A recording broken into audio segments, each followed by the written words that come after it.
अगर आप NEET UG 2026 का एग्जाम दे चुके हैं तो इस समय आपके मन में सबसे बड़ा सवाल यही होगा, कट ऑफ कितना जाएगा? क्या आपका स्कोर सेफ है? और आपको कौन सा कॉलेज मिल सकता है? तो इस वीडियो में हम आपको नीट यूजी 2026 का पूरा एनालिसिस देने वाले हैं, वो भी डेटा और ट्रेंड के आधार पर, ताकि आपको क्लियर डायरेक्शन मिल सके। Welcome back to our channel Think Medica. इस वीडियो में हम paper analysis, expected cut off, rank versus score reality, college possibilities और काउंसलिंग स्ट्रैटेजी को स्टेप बाय स्टेप समझेंगे। सबसे पहले बात करते हैं पेपर लेवल की। अगर हम पिछले 3 साल कंपेयर करें तो 2024 इजीएस्ट था, 2025 टफेस्ट था और 2026 का paper moderate to easy side पर रहा है। सब्जेक्ट वाइज अगर देखें तो बायोलॉजी और केमिस्ट्री इजी टू मॉडरेट रहे और फिजिक्स मॉडरेट रहा। स्टूडेंट फीडबैक और ओवरऑल एनालिसिस के अनुसार इस साल पेपर स्कोरिंग साइड पर रहा है और यही सबसे बड़ा फैक्टर है जो कट ऑफ को ऊपर पुश करेगा। अब सीधे आते हैं एक्सपेक्टेड कट ऑफ पर। कुछ सोर्सेज में आपको इस तरह की रेंजेस देखने को मिलेंगी। जनरल 610 से 630, ओबीसी और ईडब्ल्यूएस 590 से 610, एससी 480 से 500, एसटी 420 से 440 और पीडब्ल्यूडी 350 से 370। लेकिन यहां एक बहुत इंपॉर्टेंट बात समझना जरूरी है। ये रेंजेस जनरली अपर पॉसिबिलिटी को दिखाती हैं, ना कि एक्चुअल क्लोजिंग ट्रेंड को। अब अगर हम इसे प्रॉपरली एनालाइज करें तो 3 फैक्टर्स को कंसिडर करना होता है। Paper difficulty, total number of candidates जो लगभग 12.3 लाख हैं और previous year cut off trend.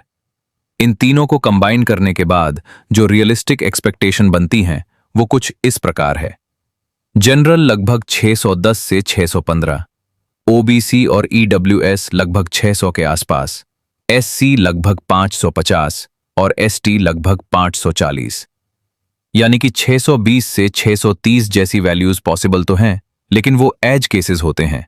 Actual closing ज्यादातर केसेस में मिड रेंज में सेटल होती है। इसलिए आपको हमेशा प्रैक्टिकल कट ऑफ जोन पर फोकस करना चाहिए, ना कि एक्सट्रीम प्रेडिक्शंस पर। अब क्वालिफाइंग कट ऑफ की बात करते हैं। जनरल कैटेगरी के लिए ये लगभग 150 से 155 के बीच रह सकता है। एससी, एसटी और ओबीसी के लिए लगभग 120 से 125 और पीडब्ल्यूडी के लिए लगभग 137 से 142। ये परसेंटाइल बेस्ड होता है और पेपर इजी होने की है। अब सबसे इंपॉर्टेंट कॉन्सेप्ट समझिए, स्कोर नहीं, रैंक डिसाइड करती है आपका कॉलेज।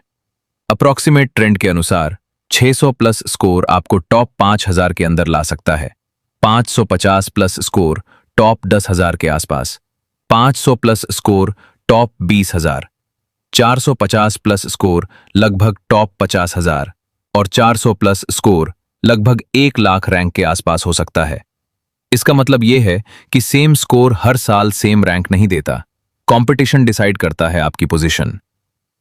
अब बात करते हैं कॉलेज पॉसिबिलिटीज की। अगर आपका स्कोर 600 प्लस है तो आप टॉप एम्स और टॉप गवर्नमेंट कॉलेजेस टारगेट कर सकते हैं। 550 प्लस पर आपको अच्छे गवर्नमेंट कॉलेजेस और कुछ एम्स के चांसेस मिल सकते हैं। 500 प्लस पर अच्छे गवर्नमेंट कॉलेजेस मिल सकते हैं। 450 प्लस पर लोअर गवर्नमेंट और अच्छे प्राइवेट कॉलेजेस के ऑप्शंस मिलते हैं। 400 प्लस पर प्राइमरीली प्राइवेट कॉलेजेस के ऑप्शंस रहते हैं और 350 प्लस पर प्राइवेट कॉलेजेस में और ज्यादा ऑप्शंस खुलते हैं। अब गवर्नमेंट कॉलेजेस को रैंक के हिसाब से समझते हैं। रैंक 1 से 500 के बीच आप टॉप एम्स टारगेट करते हैं।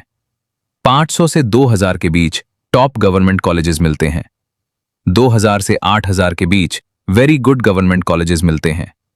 8000 से 15000 के बीच गुड गवर्नमेंट कॉलेजेस मिलते हैं।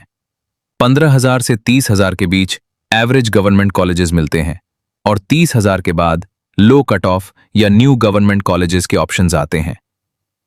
अब कंपटीशन की बात करें तो ये इस साल का सबसे क्रिटिकल फैक्टर है। पिछले कुछ सालों में 600 प्लस स्कोरर्स की संख्या तेजी से बढ़ी है और इस साल पेपर इजी होने की वजह से ये नंबर और बढ़ सकता है। इसका मतलब है कि टॉप रैंक्स में कंपटीशन बहुत इंटेंस रहेगा और मार्जिन बहुत कम रहेगा। अब सीट इंक्रीज का इंपैक्ट समझते हैं। 2026 में AIQ सीट्स लगभग 12,100 तक पहुंच चुकी हैं और लगभग 600 से 700 सीट्स का इंक्रीज हुआ है। इससे थियोरेटिकली रैंक्स थोड़ी इंप्रूव हो सकती हैं, लेकिन प्रैक्टिकल रियलिटी ये है कि इजी पेपर इस एडवांटेज को काफी हद तक न्यूट्रलाइज कर देता है। अब सबसे इंपॉर्टेंट और अक्सर इग्नोर किया जाने वाला पार्ट, काउंसलिंग। आपका फाइनल कॉलेज सिर्फ स्कोर से डिसाइड नहीं होता, बल्कि सही चॉइस फिलिंग से होता है।